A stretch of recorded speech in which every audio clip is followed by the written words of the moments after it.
Episode 2. Hello. Hello. We're tuning in from Boquete. We're in the last... Where's that? Boquete is in the north part of Panama. We're probably, I don't know, about like 40 kilometers from the Costa Rican border. Yeah. I think it is. Mm-hmm. So In the pretty mountains. north. We're up in the mountains. Hopefully you can't hear it in the back of this podcast, but it's super windy out. Definitely mountainous for sure. Yeah, if you hear some kind of Ghoul whistle howling. or shaking, it's because the wind's coming down from the mountains and yeah. Super beautiful though. So yeah, because we are at the tail end of our trip and thinking about what we wanted to talk about today, we were thinking maybe we would talk about traveling and traveling with a partner. Yes. And what do you mean? What do you mean by traveling? I think anytime, well, traveling aside, anytime you do anything with anybody, that there's two people to consider, and certainly issues can happen. And I think traveling is no exception to that. And I don't know, sometimes I think when people travel with somebody, if stressful situations come up, it's really easy to almost get overtaken by them because maybe you are in an unfamiliar place. Maybe you don't speak the language.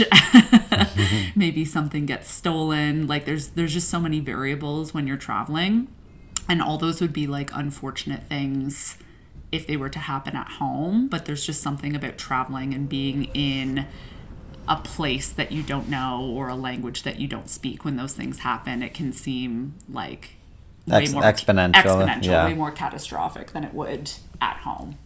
I think It falls under that umbrella of uncertainty, where you're out of your comfort zone, so you're already in an uncertain place. So your kind of bandwidth for more uncertainty, everything feels a little bit more touchy. For sure. Like if I already have a blister on my foot and somebody, accidentally steps on my heel, it's like, God damn it.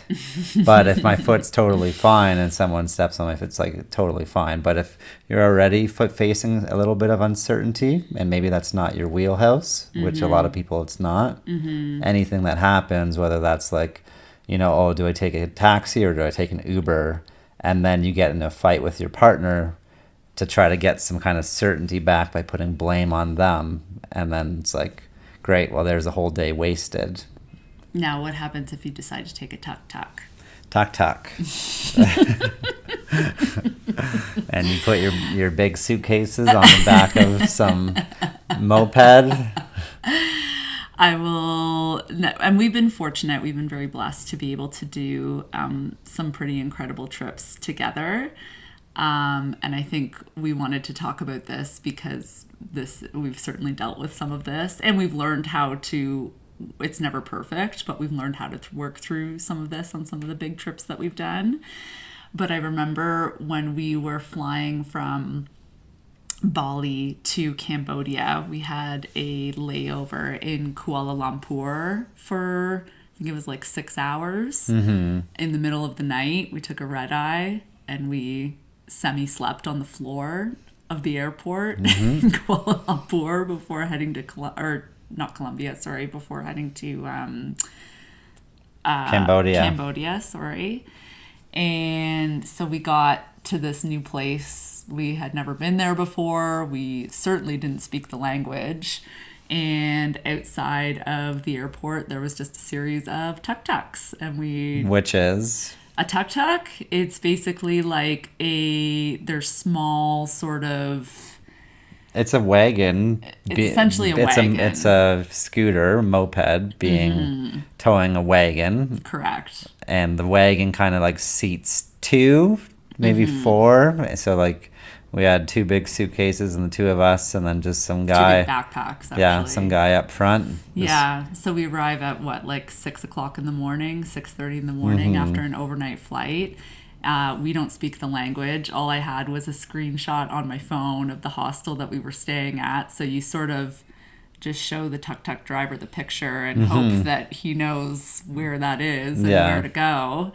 And I remember sitting in the back of this tuk-tuk, and you're just sort of like, we're both looking around because it's all brand new environment. On the highway in a tuk-tuk. On the highway, cars racing by us. And you looked at me sort of panicked, and you're like, does this guy even know where he's going? And I just looked back at you and said, do you? And you kind of got a little bit mad at me. But it just goes back to that certainty, right? Of like, well, I don't know if this guy knows where he's going. I sure as shit don't know where we're going. So you have to put this trust in this person that you don't know, or you don't speak the language, you're completely unfamiliar with the environment. You're just you're looking for any kind of rope to grab onto, even if that rope may or may not be tied up to the actual dock, but you're just like, just give me something to hold on to so that I feel a sense of certainty. But most times that rope isn't tied to shit. You're just grasping at something, and it doesn't necessarily mean it's actually tied off anywhere. But mentally you're just like, yeah, it'd be nice for this guy to like nod and be like, oh, like whatever that hostel was called, like Monkey something, right? It was something with Monkey, but just a series of nods. But you have to have that internal certainty of like, okay, well, I'll be able to figure this out, even if this person doesn't know where they're going, even if we don't get dropped off in the right place, I'll be able to figure this out using my internal resources. And that's how you enjoy your travel. If you're just going to an all-inclusive in Mexico and there is no uncertainty and there's this buffets and open bars, that stuff gets old pretty quickly. But if you actually want to go and adventure, there you're going to be faced with uncertainty. You're going to be craving variety. That's why you chose those things. So you have to build up those internal resources, which you can train, of course. Of course. And if you do find yourself in an uncertain situation, wouldn't it be nice to do it with a partner where you can have a rational, calm conversation about it, as opposed to, now you freaked out on each other and now you're in an uncertain situation where it would be a bit easier if you could just band together and use two people's resources to be able to figure something out, instead of trying to figure something out when you're in sort of like a fight or flight or panic state already. And now you're not communicating well with your partner, and it just makes everything so much more difficult. Well, that's how so many people get their certainty, is by making someone else wrong, which makes them right, which makes me certain. Right. And that is like the perfect example of that rope is not tied to shit, and it'd be better off to have another person's resources and someone to bounce ideas off of, as opposed to just making someone else wrong. And you're not going to enjoy your vacation like that also. What do you think about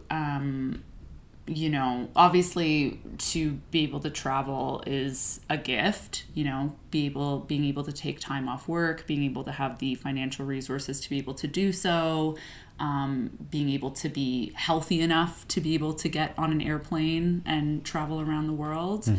And then have you ever heard of, or can you think of any situations where someone would get there and then they sort of ruin it for themselves, or everybody else, else potentially too?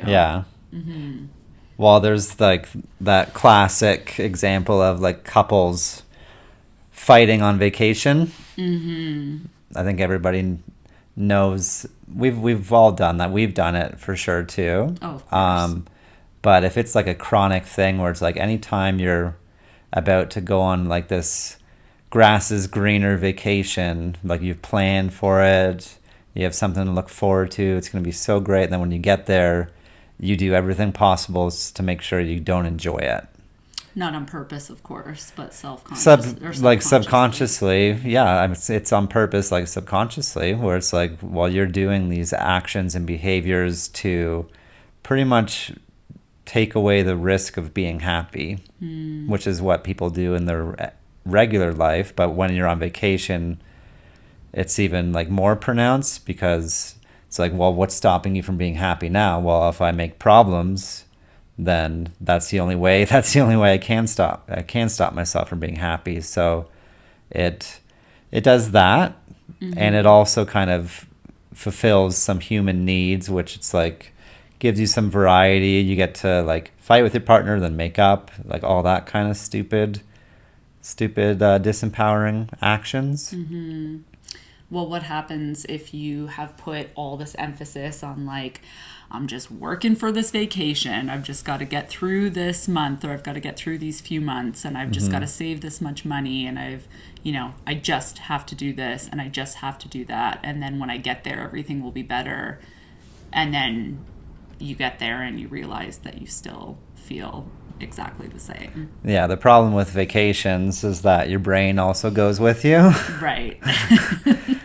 And same brain. And it's the grass is always greener type thing. There is, like, the quicker you learn that the grass is greener where you water it. And that can be here, that can be over there, but you have to water it. So that's the way to like kind of get over that hurdle. And you get over that hurdle by experiencing and be like, okay, why am I always, if you actually look at yourself in the mirror and think, okay, why am I doing these things? Why am I, taking away from all these happy moments? Well, it is like the biggest underlying thing is not letting yourself, the risk of being happy, the risk of like, well, what if I actually start to enjoy things and open up and then something bad happens? It's like, well, if I can just make problems and not enjoy things, then I can just stay in this happy, safe zone. It's not a happy safe, it's a safe zone, but it certainly isn't happy. It's not fulfilled. Yeah. It's not fully your best, most happiest version of yourself. So how do you, sticking with just the vacation and traveling, how do you enjoy your vacations, and how do you enjoy traveling, and how do you do that with a partner? What do you have to do? Well, like you were sort of saying earlier, it doesn't it doesn't matter if you're in Canada, which is where we're from, or if you're in the most beautiful mountains in Boquete, your brain still goes with you wherever you go. So I would argue that on vacation, it is important to practice the same self-care habits that will make you feel the best at home. Doesn't have to be to the same intensity as maybe it would be at home. And actually, I would argue certainly it shouldn't be. Like if you're a person who at home is like, okay, I go to the gym 5 days a week and at this time, and I wake up at this time every day, and this is when I log onto the computer, and this is when I do my meetings, and I eat this. Gluten-free, dairy-free, fun-free. No, I'm just kidding. But if you're a very regimented person at home, and that's sort of how you take care of your physical and mental wellness, it's nice to take a bit of a break from that when you're on vacation. Like, eat the Danish for breakfast, spend a little bit of money going out for dinner, sleep in, do things that are actually going to like fill your soul and make you feel good. While doing like a bit of a tapering of, like, if I don't work out, if we don't get, good sleep or sun, like if I don't work out, that's the big one, then I'm not going to be myself, and then I won't be able to enjoy things as much. So for this trip, most of the time it's been like 30-minute quick circuits / juicings. Right. If you hear us talk a lot about juicings, just think of we're not using steroids. That's just that's just a workout. It's called not pro steroids. Yeah, just think of like squeezing a fruit. That's just us our slang for workout. So instead of being like, hey, I need to do like, stretching and meditation and workout, it's like, no, maybe today's all breathing and meditation. Tomorrow we'll go on a hike. Next day I'll just do like upper body 30 minutes, just the things that make you feel good so that you can actually enjoy things. So that comes with like okay, I can still do those things, but have room to enjoy and get some variety and open up to some uncertainty. And that's going to be absolutely different for everybody, right? Yeah. Like you just said this, but I know this to be true about you. There's probably like a 3-day threshold for you, as well as myself as well. If I don't do some sort of physical movement, if I don't move my body in like a purposeful physical way, I don't feel like myself. Again, it doesn't have to be the most intense thing I've ever done. It doesn't have to be a 75-minute like heavy weight session. But if I don't purposefully move my body in some way for 3 days, my brain starts to get a little bit squirrely. Yeah. That comes from the back work of getting into that habit and those routines at home. I'm not saying 3 days is like the golden rule for everybody. And also certainly not saying that if that isn't you, that a vacation would be the best time to start that by any means.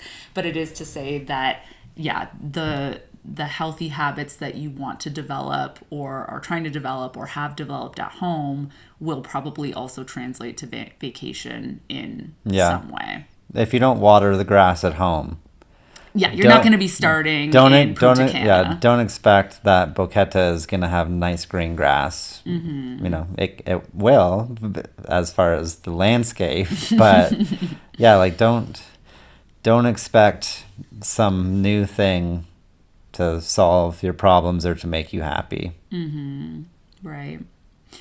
Now, I know I've talked to a lot of people about this. I think this is probably very common, and this has certainly been something years ago I would struggle with as well.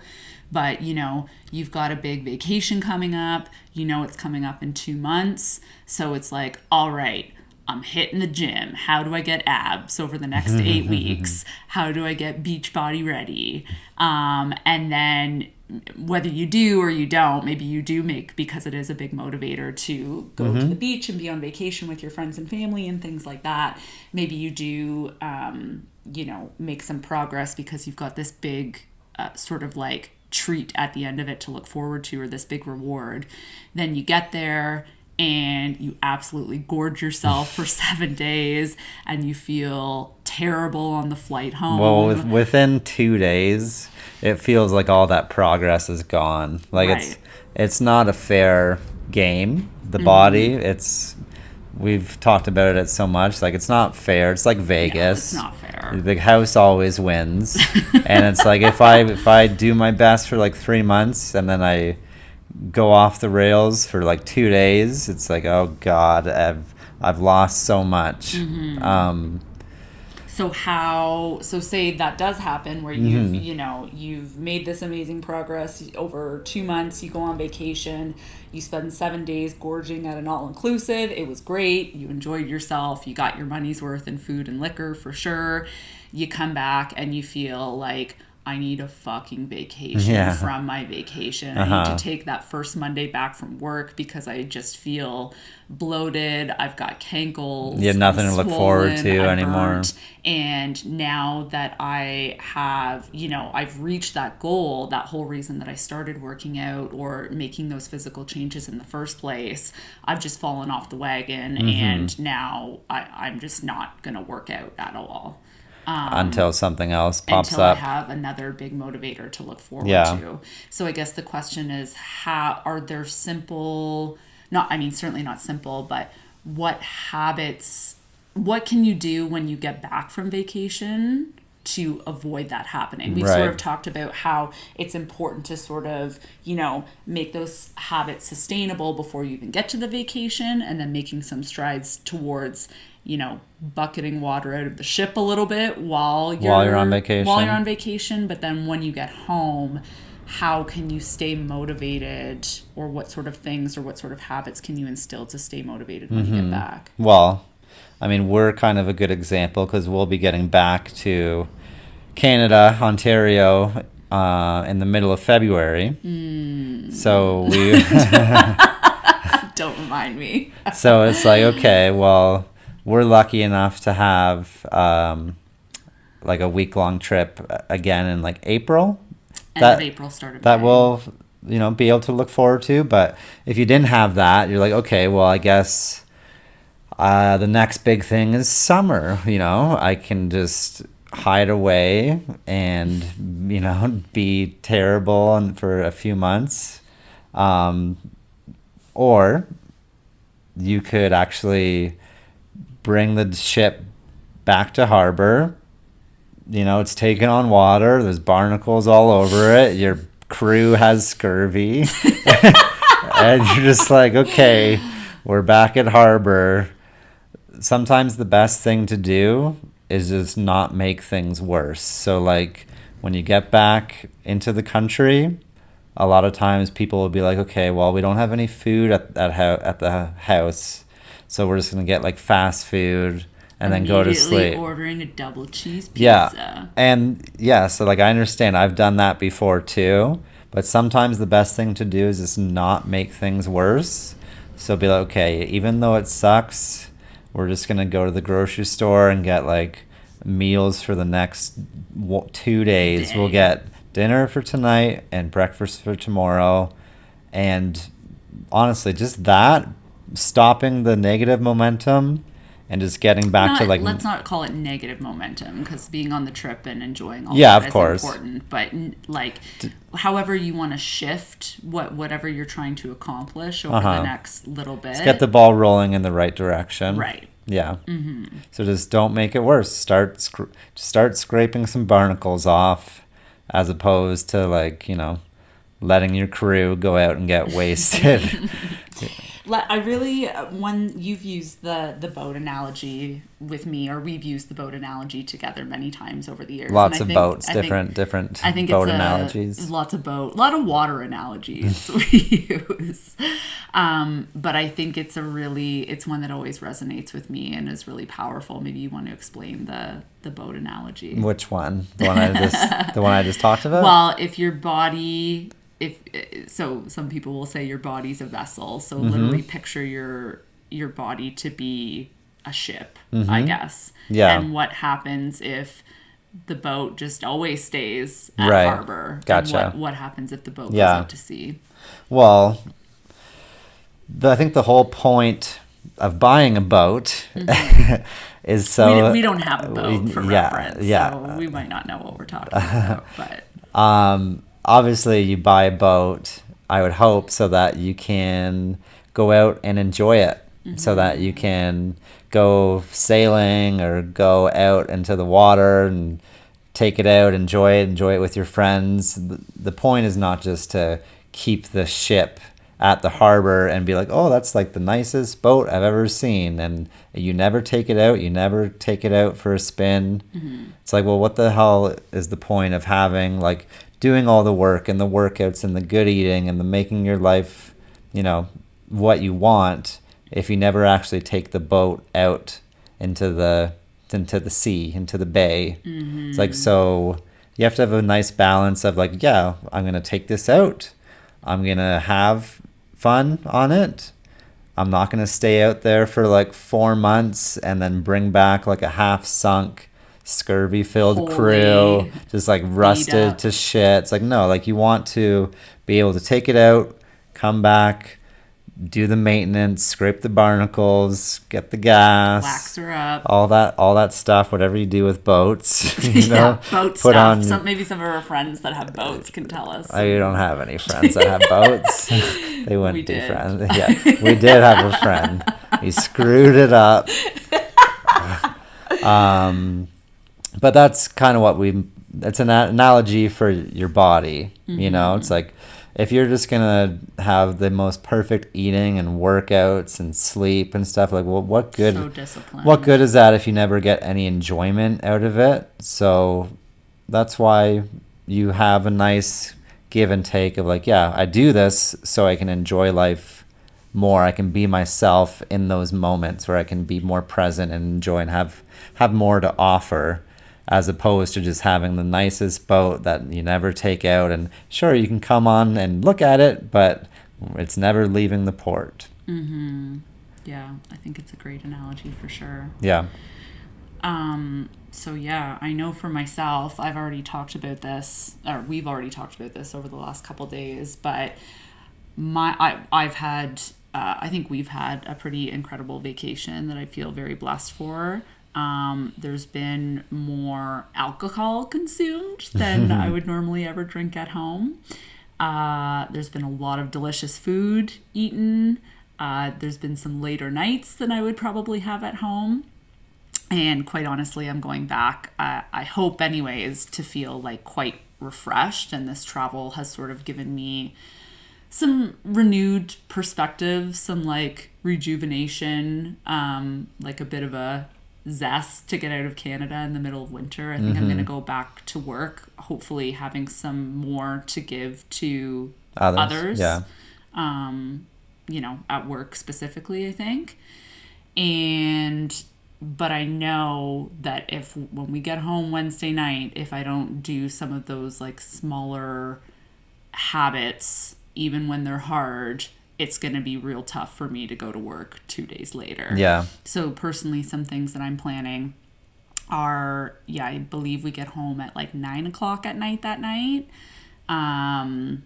If we do have to get takeout for dinner, like if we don't get a chance, if our flight's delayed or whatever, we can't go to the grocery store, takeout might be like getting a chicken shawarma salad. Yeah. You know, like something that just, like you said, starts pushing that momentum in the right direction. When I wake up the next day, the first thing on my list that day is going to be a grocery shop. So getting all and you know, for anyone that doesn't know me, like I'm the meal prep queen. I love cooking. I love a good meal prep. So I'm going to be doing our regular grocery shop with our regular food, stuff that I know that agrees with me. And there will definitely be a big grocery shop and some meal prep being done that day. Doesn't have to be for a full week like sometimes I'll do, but it'll at least be to get me through the first like day or two of work. One thing I also like to do when I come back from a prolonged vacation is rather than maybe an intense workout, sort of easing back in with some mindfulness work, like working on my brain as opposed to my body. Because if you take care of the brain, the body will sort of follow suit. So I am going to make meditation a priority for myself on the day after we get back. And I mean, we could do a whole separate episode on meditation. We will probably. We'll do lots. Yeah. And that means something different for everybody. But I have like a regular meditation practice, so that's something that I'll be taking 25 or 30 minutes to do when I get home the first day. And then it might just be some light stretching after several hours in a plane, stretching my calves, stretching my feet, getting my low back fixed up, getting my posture fixed up. So that maybe then the day after that, I can get back into some of what I would consider to be my regular physical activity. And also being kind to, I mean, I'm saying this to myself as well, but you know, you want to be kind to yourself after you have maybe taken, it doesn't matter if it's a week or a month off of whatever your regular physical activity would be. If you're a runner, don't expect to be running a half marathon the day you get back. If you're a weightlifter, don't be expecting... Try. David Goggins would say, do it. Yeah, but you know, don't put the pressure on yourself to have to make like personal bests the day that you get back from a vacation, because I think something that people do, and when I say people, I've like certainly been guilty of this too, as well. Yeah, we're people. Is you put the pressure on yourself to like have to be back exactly where you were before you left. Yeah. And then that's just being unkind to yourself. You're sort of like setting yourself up for possibly like unrealistic expectations that's going to make you feel worse, right? Like the whole point of vacation is or a part of vacation is you're supposed to be resting, rejuvenating, feeling back, being rested. So there's a saying, that I really like, and it's never perfect. I'm sort of always striving to work for this, but you know, when you're working, work 100%, but also when you're resting, you should be resting 100%. So Yeah. on vacation, rest, and then when you come back, you know, start working again. But 100% work doesn't have to be hitting personal bests and achieving like the craziest whatever work or fitness or whatever it is that you're Starting to water but the just- grass again. just starting and being kind with the work when you're back as well. Yeah. Yeah, hopefully you don't come back to a just dried up yellow lawn because you've been getting some neighbors to come over and help water it for you. Shout out to our neighbors who've been watering our plants while we're gone. Yeah. The plants, I could care less if they're all dead, but you care. I care about our plants. Yeah. But yes, to get back to, just scraping some barnacles off the ship, watering the grass, whatever analogy hits home for you. But just getting back to the things that hopefully you've already been doing, and with a refreshed, fulfilled mind, so that you can get back to, your career, your work, whatever, with a full gas tank. Absolutely. Mm-hmm. Yeah. Any other words of wisdom about traveling or coming back from travel? I'm sure, probably. Yeah, travel really is like such a gift, and it's again something I think we both feel very blessed that we've been able to do. Mm-hmm. And it's definitely as great as it is. We were actually also talking about today how it's nice to finish a vacation and be very grateful and have enjoyed the vacation, but also be excited to return back to your quote unquote normal life or your regular life, because, day in, day out, you're trying to cultivate a life that you enjoy. And while vacation is always nice, it does feel nice to go back to a life that you enjoy as well. Yeah, it's nice to have that feeling. Like, it's been 3.5 weeks almost. Mm-hmm. So it's nice to have that feeling. I've been working a little bit while we've been away, like a few virtual sessions here and there. But it's nice to want to go back and see people and contribute, and to go back to a job that I like and love, and to get back to my bed and my house, and just the habits and things that we do. And I think that's what you're striving for in life, is to be able to, have enough money where you can travel, and then you can enjoy your travel, and then you want to come back to your life and keep building that life. Right. And I think that's the goal with all those things. And all of that truly speaks to what we were talking about previously about 6 human needs, right? Of like having the variety of travel is great. And maybe you're doing things on that, travel doesn't always have to be just like gallivanting around the world, like eating at fancy places or whatever. Some people travel for volunteer reasons, right? Yep. Where they're, building houses in other countries or things like that. So you certainly can fill up your human needs with travel, not just from variety. It can be growth, it can be contribution. Big time. Connection with others. Connection with, meeting. We've had such an amazing experience here. We're staying, like we said, in Boquete right now at this sort of property where they have these 4 small cabins owned by 2 gentlemen, one of them who's actually Canadian, and they're just so lovely, and we got to enjoy a couple glasses of wine with them the other night. That was a great connection thing to fill up that connection tank on vacation as well. And we have friends that are married with family that they met while traveling. Yeah, absolutely. That's pretty cool as well. Where the friendships you can develop, including potentially with your future life partner, right? Yeah. So lots of you vacationing, quote unquote vacationing, traveling can meet all of those human needs.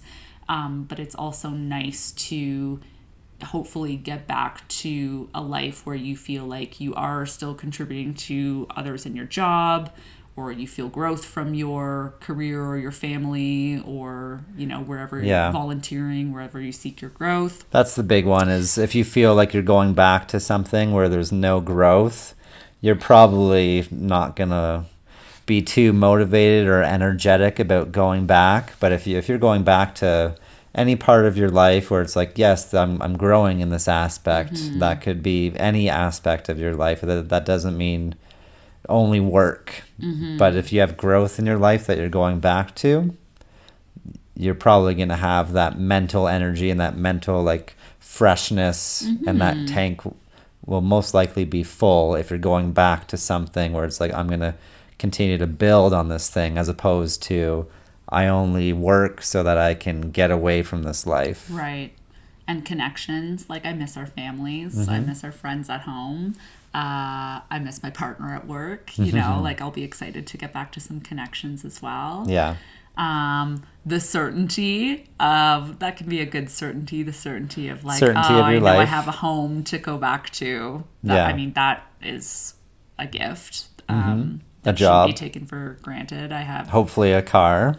hopefully a car. I don't know. There's been a lot of car thefts. If you're from the GTA, it's rough out there right now for vehicles. So I hope our You vehicles gotta- are still there when we get home. Luckily, we don't have super nice cars, but I would recommend that everybody buys a club.